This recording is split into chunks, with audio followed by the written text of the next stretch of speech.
السلام علیکم ورحمۃ اللہ وبرکاتہ۔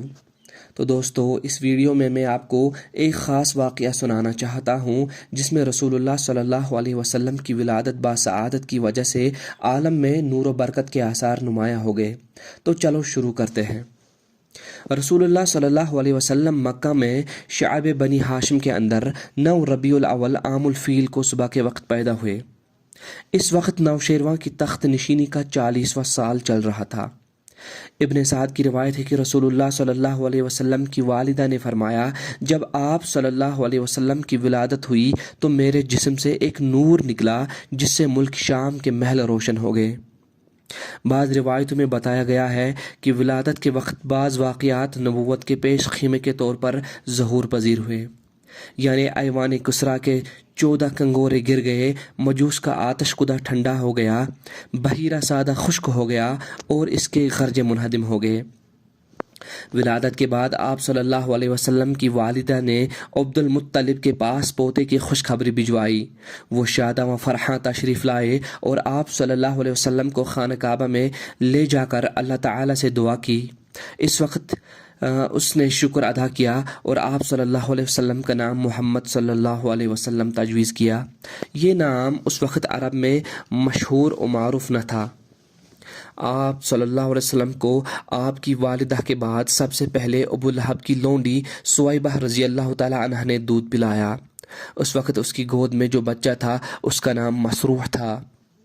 عرب کے شہری باشندوں کا دستور تھا کہ وہ اپنے بچوں کو شہری امراض سے دور رکھنے کے لیے دودھ پلانے والی بدوی عورتوں کے حوالے کر دیا کرتے تھے تاکہ ان کے جسم طاقتور اور اعصاب مضبوط ہو اور اپنے گہوارہ ہی سے خالص اور ٹھوس عربی زبان سیکھ لیں۔ اسی دستور کے مطابق عبد المطلب نے دودھ پلانے والی دایا تلاش کی اور نبی صلی اللہ علیہ وسلم کو حضرت حلیمہ رضی اللہ تعالی عنہا بنت ابی زوائب کے حوالے کیا۔ رضاعت کے دوران حضرت حلیمہ رضی اللہ تعالی عنہ نے نبی صلی اللہ علیہ وسلم کی برکت کے ایسے ایسے مناظر دیکھے کہ سراپا حیرت رہ گئیں۔ تفصیلات انہی کی زبانی سنیے۔ ابن اسحاق کہتا ہے کہ رسول حضرت حلیمہ رضی اللہ تعالی عنہ بیان کیا کرتی تھی کہ وہ اپنے شوہر کے ساتھ اپنا ایک چھوٹا سا دودھ پیتا بچہ لے کر بنی سعد کی کچھ عورتوں کے قافلے میں اپنے شہر سے باہر دودھ پینے والی بچوں کو تلاش میں نکلی۔ یہ قحط سالی کے دن تھے اور قحط نے کچھ باقی نہ چھوڑا تھا۔ میں اپنی ایک سفید گدھی پر سوار تھی اور ہمارے پاس ایک اونٹنی بھی تھی، لیکن بخدا اس سے ایک قطرہ دودھ نہ نکلتا تھا۔ ادھر بھوک سے بچہ اس قدر بلکتا تھا کہ ہم رات بھر سو نہیں سکتے تھے۔ نہ میرے سینے میں بچے کے لیے کچھ تھا، نہ اونٹنی اس کی خوراک دے سکتی تھی، بس ہم بارش اور خوشحالی کی آس لگائے بیٹھے تھے۔ میں اپنی گدھی پر سوار ہو کر چلی تو وہ کمزوری اور دبلے پن کے سبب اتنی سست رفتار نکلی کہ پورا قافلہ تنگ آ گیا۔ خیر ہم کسی نہ کسی طرح دودھ پینے والے بچوں کی تلاش میں مکہ پہنچ گئے۔ پھر ہم میں سے کوئی عورت ایسی نہ تھی جس پر رسول اللہ صلی اللہ علیہ وسلم کو پیش نہ کیا گیا ہو، مگر جب اسے بتایا جاتا کہ آپ صلی اللہ علیہ وسلم یتیم ہے تو وہ آپ صلی اللہ علیہ وسلم کو لینے سے انکار کر دیتی تھیں، کیونکہ ہم بچے کے والد سے داد و دہش کی امید رکھتے تھے۔ ہم کہتے کہ یہ تو یتیم ہے، بلا اس کی بیوہ ماں اور اس کے دادا کیا دے سکتے ہیں۔ بس یہی وجہ تھی کہ ہم آپ صلی اللہ علیہ وسلم کو لینے سے انکار کر دیتے تھے۔ ادھر جتنی عورتیں میرے ہمراہ آئی تھی سب کو کوئی نہ کوئی بچہ مل گیا، صرف مجھ ہی کو نہ مل سکا۔ جب واپسی کی باری آئی تو میں نے اپنے شوہر سے کہا، خدا کی قسم مجھے اچھا نہیں لگتا کہ میری ساری سہیلیاں تو بچے لے لے کر جائیں اور تنہا میں کوئی بچہ لیے بغیر واپس جاؤں۔ میں جا کر اسی یتیم بچے کو لے لیتی ہوں۔ شوہر نے کہا، کوئی حرج نہیں، ممکن ہے اللہ تعالیٰ اسی میں ہمارے لیے برکت دے۔ اس کے بعد میں نے جا کر بچہ لے لیا اور محض اس بنا پر لے لیا کہ کوئی اور بچہ نہ مل سکا۔ حضرت حلیمہ رضی اللہ تعالی عنہا کہتی ہے، جب میں بچے کو لے کر اپنے ڈیرے پر واپس آئی اور اسے اپنے آغوش میں رکھا تو اس نے جس قدر چاہا دونوں سینے دودھ کے ساتھ اس پر امڑ پڑے اور اس نے شکم سیر ہو کر پیا۔ اس کے ساتھ اس کے بھائی نے بھی شکم سیر ہو کر پیا، پھر دونوں سو گئے، حالانکہ اس سے پہلے ہم اپنے بچے کے ساتھ سو نہیں سکتے تھے۔ ادھر میرے شوہر اونٹنی دوہنے گئے تو دیکھا کہ اس کا تھن دودھ سے لبریز ہے۔ انہوں نے اتنا دودھ دوہا کہ ہم دونوں نہایت آسودہ ہو کر پیا اور بڑے آرام سے رات گزار دی۔ ان کا بیان ہے کہ صبح ہوئی تو میرے شوہر نے کہا، حلیمہ خدا کی قسم تم نے ایک بابرکت روح حاصل کی ہے۔ میں نے کہا مجھے بھی یہی توقع ہے۔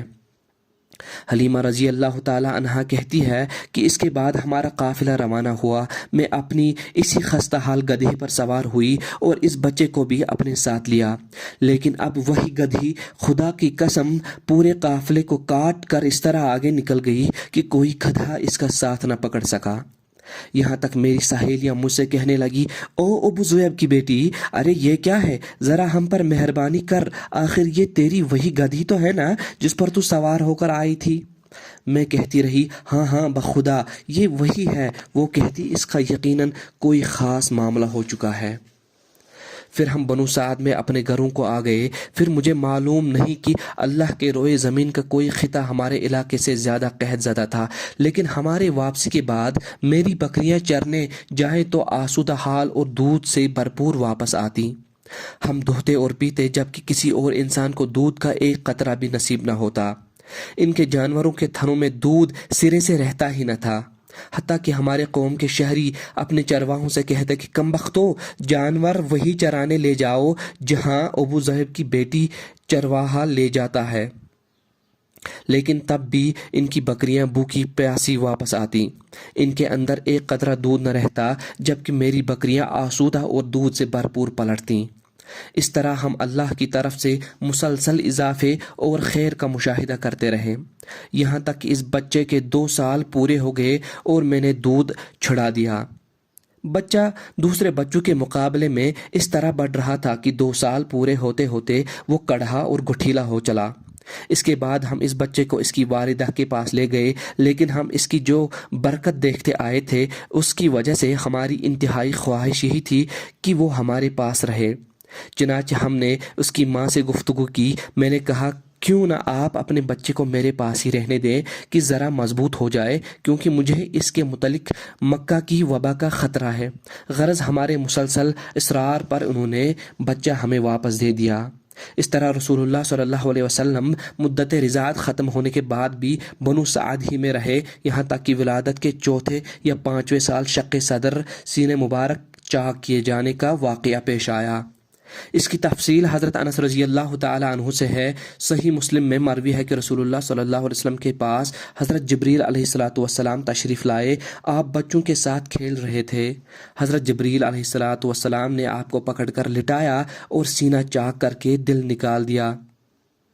پھر ایک لوتھڑا نکال کر فرمایا، یہ تم سے شیطان کا حصہ ہے۔ پھر دل کو ایک تشت میں زمزم کے پانی سے دھویا اور پھر اسے جوڑ کر اس کی جگہ لوٹا دیا۔ ادھر بچے دوڑ کر آپ صلی اللہ علیہ وسلم کی ماں یعنی دایا کے پاس پہنچے اور کہنے لگے، محمد صلی اللہ علیہ وسلم قتل کر دیا گیا۔ ان کے گھر کے لوگ جھٹ پٹ پہنچے، دیکھا تو آپ کا رنگ اترا ہوا تھا۔ اس واقعہ کے بعد حلیمہ رضی اللہ تعالی عنہا کو خطرہ محسوس ہوا اور انہوں نے آپ صلی اللہ علیہ وسلم کو آپ کی ماں کے حوالے کر دیا۔ چنانچہ آپ صلی اللہ علیہ وسلم 6 سال کی عمر تک والدہ ہی کی آغوش محبت میں رہے۔ تو یہ تھا واقعہ جب رسول اللہ صلی اللہ علیہ وسلم کی ولادت باسعادت ہوئی تو کس طرح پورا عالم نور سے منور ہو گیا تھا۔ تو دوستو، ہمیں یقین ہے کہ آپ کو ہمارا یہ ویڈیو پسند آیا ہوگا۔ اگر آپ کو ہماری یہ انفارمیشن پسند آئی تو ویڈیو کو لائک کر کے چینل کو سبسکرائب کریں تاکہ ہم اور